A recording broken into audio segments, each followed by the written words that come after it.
In today's video, I'm going to teach you how to add a checkbox in PowerPoint. If you want to make your presentation more interactive or create a checklist directly on a slide, adding a checkbox is a simple and useful feature.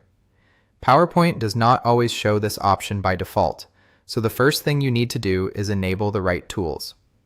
Start by going to the File menu, then choose Options.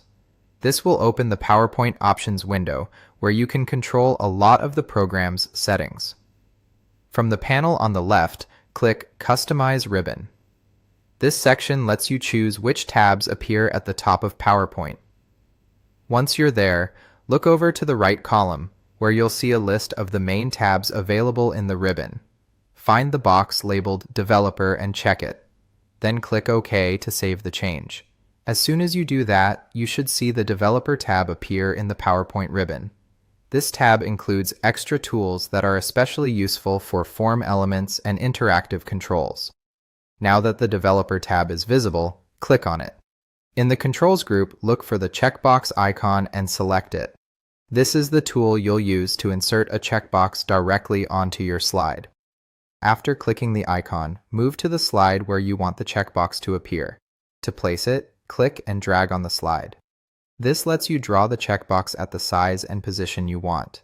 Try to place it neatly so it lines up well with any text or content already on the slide. If needed, you can always adjust its placement afterward for a cleaner layout. Once the checkbox is on the slide, you can customize it to match the style of your presentation. Make sure the checkbox is selected, then go back to the Developer tab and click Properties.